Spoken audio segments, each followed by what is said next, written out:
ताबीरिबा पुम्नमक्पु अहानबमक्तदा मणिपुरी वारी चबुन्ना तारामना ओक्चरी चैनल असिना तोंगान तोंगानबा मखल मथेलगे नुंगाइरबा वारीसिंग लेप्पा लैतना मियामदा ताहनजनबगीदमक थौरांग तौजरी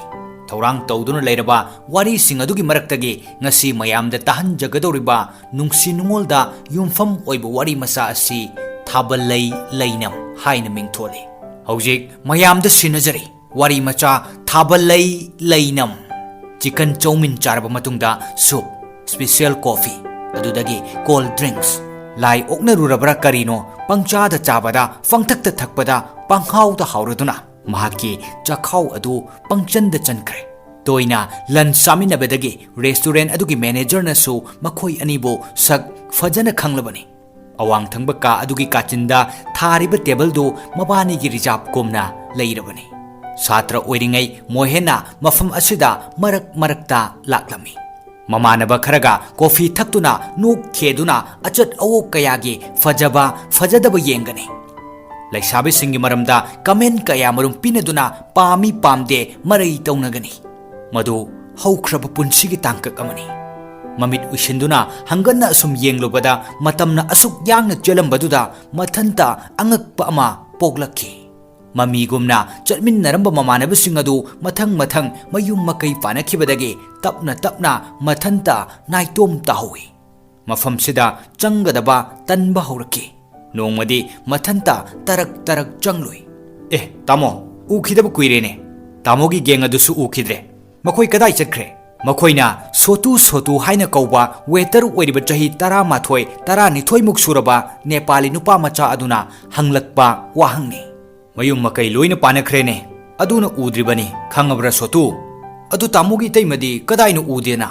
इपंग पंगना हंगलखिबो वाहंग अदु मोहेनगी मफमददी मथा इशा साहले फन होनदुनसु फल ताबं ngमखिद्रबा फोंग फोंग सारिबा समस्या अमा लौखटलगा करेम नरकपगुमना खंदब ngमलक्ते हे चौबंग पाखंगनबु कदाइदै नतैमनोने नोकनिंगदना हाइफेतंग नोक्सनरगा मोहेन हाय अंगांग अदु इकाइगुम ngakpagum तौरदुना मखा ताना हंगलखिद्रे नाइतोम ताहौरबा मरेक माहौ चमथरकलबा पुंसिगी तांकक अमगे मम्मी महाकी माइथोंगदा तारकपा कुइरकलबनी मसिनी हाइफम खंगदना अहांगबा अमना महाकी थामोइदा मफम चाउना कंसिंदुना लेरकलिबा कदाई वाइदनो अवाटप पोसक अमना महाकी पुंसिगी खोंथांग खुदिंगदा इकाई फिरुक खुमहंदुना लाकली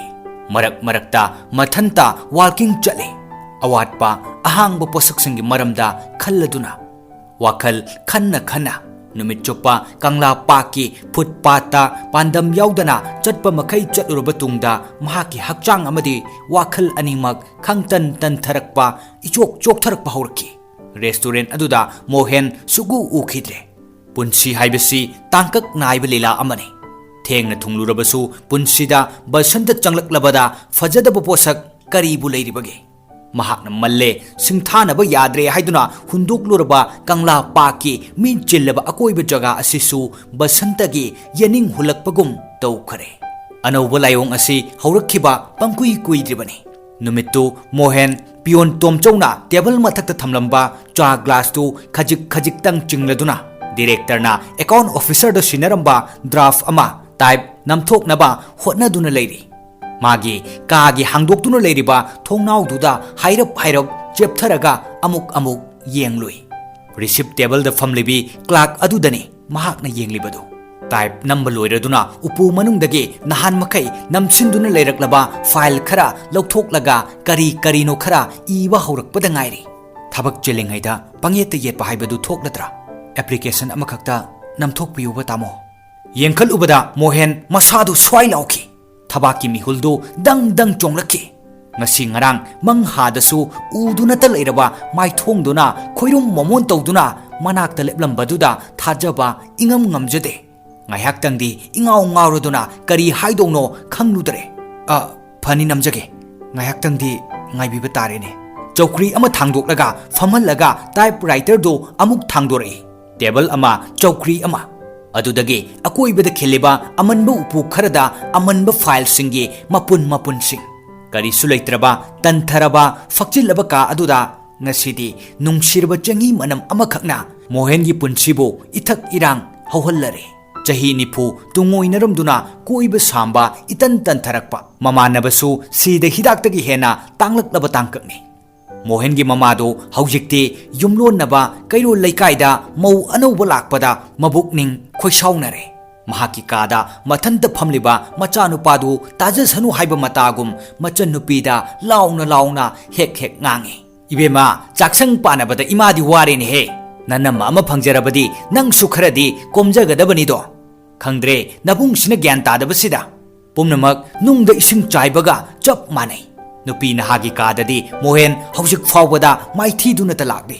handak maruksi mai pakpagi asa urakpagum mohen yamna hainingna masa khing launa yamna nganna office kare hanadi seliba khongrau ama aduga litliba furit amana chayol amadi chatnarambani haujikti stri lang trick langna taklaga furit khongrau anouba amamam nungtigi honglakpagum tawrakle aduni dana pakhang haibasidi handakti nanthok hanba yadre ko Ritugi matung ina honglakliba mahawsagi saktam yenglaga piyon tomchowna nuktuna hairambani mohen karimata khumlakte kwa matap ama charaga nokmi mahaki kada adum phamhawi tha ani ahum hairakle handakta changlakpi receive clerk asida office ki staff pumnamak pungau he ngaunei pakhangdi lairadana macha ani ahum leinaraba officer kharasu miteng ichum chumlamde office ki clerk tagi hauraga a director fawba nauna changlakpa lesabi aduda miteng thamdaba yaude mahaka naksinaba pamjaba ngaktane mapan thongda maka phongludrabasu mohensu clerk aduda ngaujabasingi marakta mahaksu amani adubu mahak pukningi wa pukningda lotuna adum thamlakli makhada cha thaklukisi tamo itha thajadana asumna hairakpada mohen khangprek he khangi office amatada thabak tominajarabasu nongmatasu mai onsinaduna wari sanajabagi khudong chabadu fangkidri haujikpu mai songadaba matamla phaine thaklusine tungtha mangtha first floor dage kuminnare account section da famba ahal amana sirigi thakta thainabada mohenda yenglaga nokfet tawrami mohen madu ude urabasu usinade heloina purabagum masa adu ngasidi itau tawi nak yeta chaliba mi masak amatta khangdana tuminna adum kumthare sakpudi khangnajare minga yumgadi khangjadri mohenna khangna hangkibani lonna thigatuna animak mangjongna khanglabani rina kaisampat tamogidi mohenna mahaki ming amasung laikai tai rinana chagi paisa pijage haibiyadi purse dagi yankai chapi prek lauriba ma satuklaga mohenna chagi paisa piki nachana tokpham thokpada tamona paisa pangting hekting bire yumda cha oina kongjarage soidana lengbiro ko tamo office kumlam daida nokmi hairamba wahi singdu khoithumnei mohengi manakongda kuina ngangduna lewi thengna thunglerabasu basantagi sahum phangbada ahongba ma mahaki punsidasu tapna laklamale tumle kanagombi amagi wakhalda tummi chare mahak adugi wakhalda chai kada matomta phamle mahak adugi wakhalda ungduna phami mahaki thamoida chauraba ahangba mafam ama leiramba adu haujikti masak maming khangdaba posak amana mention kiduna pik thankrabagum tawrakle marakta mathanta hangjaba horakle masira basantagi yening haibado masira nungsiba haibado matabo yengingliba mahaktabo uningliba aidi ibu ikaijarabani tamoda pangyeti yesabasida fridge dagi lawthorakpada ngairiba ing lawba limkado istroda khajik jinglaga reinana hairi sanglap jenglap taba i thangna ngauraba khawri uthong aduda thakliba mahi adu chentharakpa iseng sengna uba phanglabagumna mohenna mit kuptana yengjai kaishu kaideda angamba mateng pangnabani aisu guhatida angang thingadoribasidi tan janabadagi khongbu oiminagadoribani tha ama ani masa ngamlaktraba rinagi mamadu mohenna guhatida layengba pugadoribani nupa leitaba imungnina ticket kakpagi chenthok chenjin awat apa pumnamak mohenna loinamak hotnaribani tha khara haujin khrabagi tungdani namidang wairamdu mohen monda nungaina kaishampa tana cycle thoduna lai rinadu yumda leramde layeng lubadagi masa kankhatlamlaba rinagi mama harauna cha londuna pithak lai nakhoi director sahib tuna phone da amukta laktaba yadre haiduna chatkibani ꯑꯔꯨꯕ ꯆꯦ ꯆꯥꯡ ꯈꯔ ꯂꯧꯒꯗꯕ ꯑꯣꯏꯔ ꯃꯥꯜꯂꯦ ꯀꯨꯏꯔꯣꯏ ꯉꯥꯏꯍꯥꯛ ꯐꯝꯈꯤꯒꯦ ꯍꯥꯏꯕ꯭ꯔꯥ ꯔꯤꯅꯥꯒꯤ ꯃꯔꯝꯗ ꯍꯪꯂꯨꯕꯗ ꯃꯃꯥꯅ ꯈꯨꯝꯂꯛꯄꯅꯤ ꯋꯥꯍꯩ ꯈꯔ ꯑꯗꯨꯅ ꯅꯨꯡꯉꯥꯏꯔꯕ ꯃꯨꯠ ꯑꯃ ꯁ꯭ꯋꯥꯏ ꯂꯥꯎꯅ ꯃꯥꯡꯍꯟꯈꯤꯗꯨꯅ ꯃꯣꯍꯦꯟꯗꯨ ꯈꯪꯇꯟ ꯇꯟꯊꯔꯛꯈꯤ ꯅꯧꯅ ꯄꯣꯁꯇꯤꯡ ꯂꯥꯛꯄ ꯗꯤꯔꯦꯛꯇꯔ ꯑꯗꯨ ꯃꯣꯍꯦꯟꯒꯗꯤ ꯃꯥꯏ ꯀꯌꯥ ꯆꯥꯟꯅꯗꯦ ꯔꯥꯁꯤ ꯏꯀꯪ ꯀꯪꯂꯗꯅ ꯃꯣꯍꯦꯟꯗꯤ ꯅꯨꯄꯥ ꯑꯗꯨꯕꯨ ꯌꯥꯝꯅꯃꯛ ꯍꯩꯅꯗꯦ ꯑꯃꯁꯨꯡ ꯅꯨꯡꯁꯤꯗꯦ ꯁꯛ ꯑꯗꯨꯁꯨ ꯀꯥꯛ ꯀꯥꯛ ꯂꯥꯎꯔꯗꯅ ꯌꯥꯝꯅ ꯇꯥꯀꯠꯅ ꯎꯏ MCS ꯄꯔꯤꯈ꯭ꯌꯥ ꯄꯥꯁ ꯇꯧꯖꯔꯕ ꯑꯣꯐꯤꯁꯔ ꯑꯣꯏꯗꯨꯅꯁꯨ ꯃꯣꯍꯦꯟꯅ ꯃꯍꯥꯛꯄꯨꯗꯤ ꯃꯈꯥꯒꯤ ꯑꯉꯥꯡ ꯄꯦꯇꯋꯥꯗꯧꯅ ꯈꯜꯂꯤꯕꯅꯤ ꯅꯨꯄꯤ ꯅꯍꯥꯒꯤ ꯀꯥꯗ ꯅꯦ ꯇꯧꯁꯤꯟꯕ ꯃꯍꯥꯛꯀꯤ ꯀꯩꯗꯥꯗꯨꯅ ꯑꯃꯨꯛꯀ ꯍꯦꯟꯅ ꯍꯩꯅꯗꯦ ꯆꯠꯆꯔꯒꯦ ꯏꯃꯥ ꯉꯥꯏꯖꯔꯔꯣꯏ